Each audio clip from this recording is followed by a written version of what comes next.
Let's go. Doormen, what's good? We back up in this thing. It's good to be back. Took a couple of days off, had some things we had to attend to out of town, and it's been a busy week to say the least. But I am back here, your host of the Doormen Podcast. I am Chief. This is Doormen. We're moving right along. You know, we got some security related content for you today. What's going on in the world of security? Couple of things happened this week, and we will speak about these things today. I want to start off with something more to put you in the frame of security. I saw this, and this was interesting. Let's watch this and take a look at this. Let's see. Yes, what's poppin'? I want to this whole security conversation, and I want to break it down in even more layman's terms, right? The objective is to make it harder for the professions that are not going anywhere. What professions am I talking about? The wolves. As long as the wolves got teeth, they're going to try to find something to eat. They're not going anywhere. People are going to rob, kill, and steal. That's the world we live in. That's the world we live in. The objective is to be prepared. Why have on all of this jewelry, all of these fancy, expensive clothes? Why give the money to the jewelry store? Why give the money to the clubs? Why give the money to the girls? You give the money to everybody else, but then when it's time to get some security, you second guessing it. Yeah, so great points made by this guy here, making it harder for the professions that aren't going anywhere. He made a good point. People who rob, steal, people, jack boys, guys who do all of this stuff, they're out here. And you can't act like you're untouchable or act like, you know, you're the exception to the rule. We've seen it too many times. We've seen the PMBs. We've seen, you know, so many examples that I won't even bring up of guys who didn't have proper security in place and what that could lead to. So the second point that he made was, you know, guys spend so much money on extra things. You got jewelry, you got the girls, you know, I'm with clients all the time. They go to the strip club and they they throw $10, $20, $30,000 on the floor to strippers. And as security, oftentimes we're sitting there and it's like you just can't help but feel a little bit of a way. We shouldn't, because counting another man's pockets, that's not what we're there to do. But it's just human nature. If a guy's throwing all of this money willy-nilly to some girls he doesn't even know, and then as security, we're there to protect your life. We're there to keep you alive and put our life on the line in case anything were to happen. It's got to make sense. So just mindset wise, there are a lot of people who they spend money on things and then they want a nickel and dime when it comes to their bodyguard or when it comes to their protection. And that's a little bit backwards. So even as a client or as somebody who's maybe hiring security, you got to think about that and have more of a mindset of value-based spending. You don't just spend on security when you need it. Security is there like insurance. It's there in case something happens. So that's just one thing I wanted to bring up. That was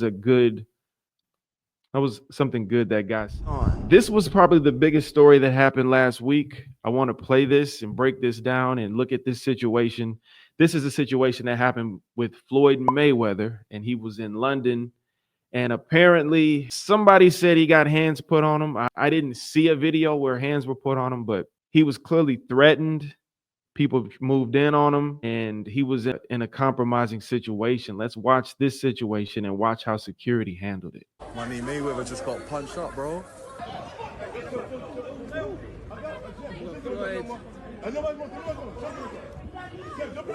Money, man.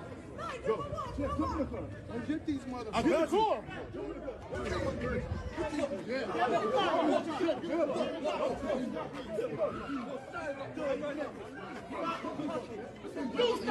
They're trying to get me. Stop touching.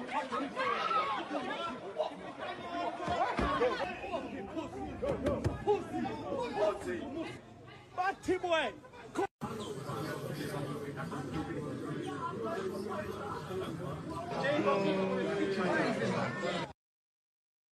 Okay, so Clearly, this is a very hostile situation. You hear people yelling out things at him. I don't know why this situation started. Someone said it was because of his support for Israel. I don't know. We weren't there. We can't speculate that, but it's a hostile situation. This is a tough situation for security for several reasons, mainly because we're overseas. When you're overseas, as we've talked about on this show before, you're at a disadvantage.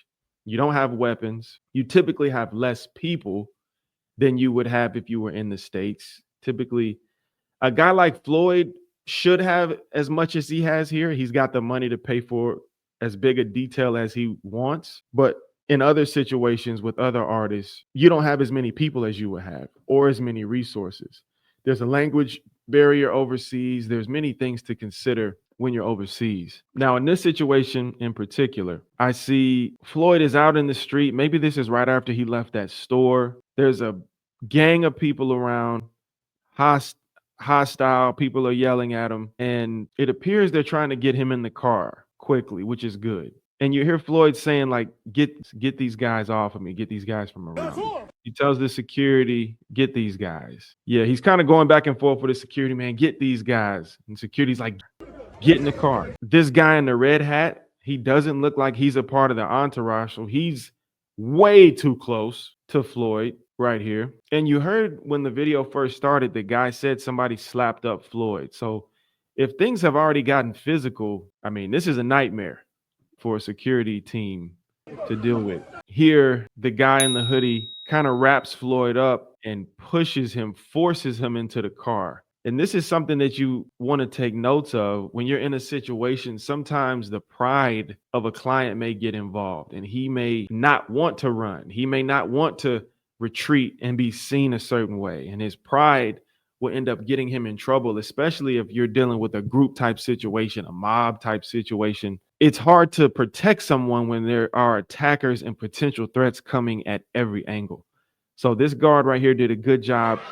He pushes Floyd into the vehicle forcibly and then tells him to get out of there. So this was just a very tough situation, an interesting situation. Hostile crowd. You have a client who's not leaving immediately. Security trying to usher him to the vehicle, still having a back and forth with security. Seems to understand the situation, still remaining, being a deterrent, getting in the way. And at this point right here, which I really like, after the guy in the red hat kind of comes up and is pushed back, it's tough to tell though. This guy in the red hat, is he with them or not? Runs up there. Yeah, tough to tell right there. He kind of runs up right there, but then he turns around and he's pushing people off. Hard to tell. Either way, things are getting too physical. The crowd is pushing in towards him, and the security here in the beanie finally has had enough. He turns, grabs him with two hands, wraps him up, pushes him into the driver's seat. You got to go. Leave us behind. We don't have time to get in the car. Get out of here immediately. And that's what he did, and we'll catch up with you later. Hopefully somebody jumped in the car with him. But an interesting situation, one that you may find yourself in. Overseas is tough. A lot of different things to consider, but the security team there seemed to do a pretty good job, at least from the small bit that we could see. Speaking of doing a good job, I wanted to show this video. This was actually sent to me by somebody on Instagram. This is a video of Travis Scott, infamous for stage crashers, and his security here does a good job of being alert, being on top of things, and handling a stage crasher in an appropriate way. Let's watch this.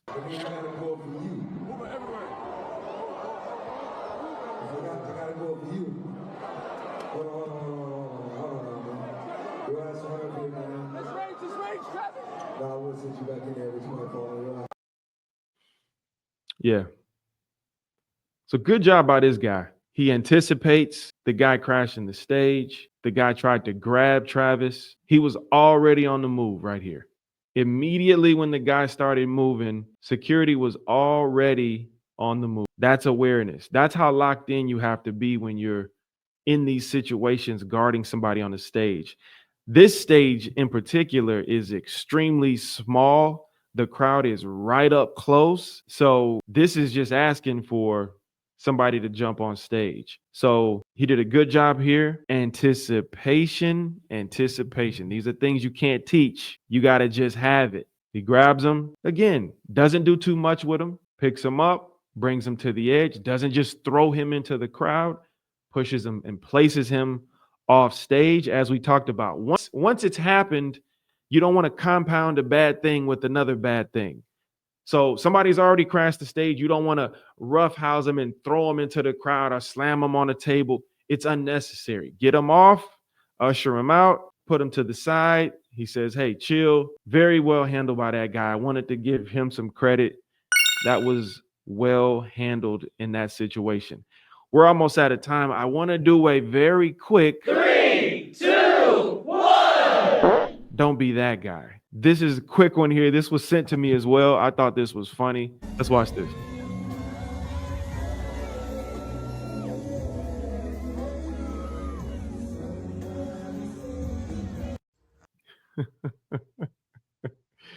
So, come on, right here, we got the Usher concert. Usher is all over the timeline every day with these cherries and different things that he's doing. But he's walking through, bodyguard here clearing the way. Good job here. We've got my man. They're holding back the crowd, looks like in one of the tunnels.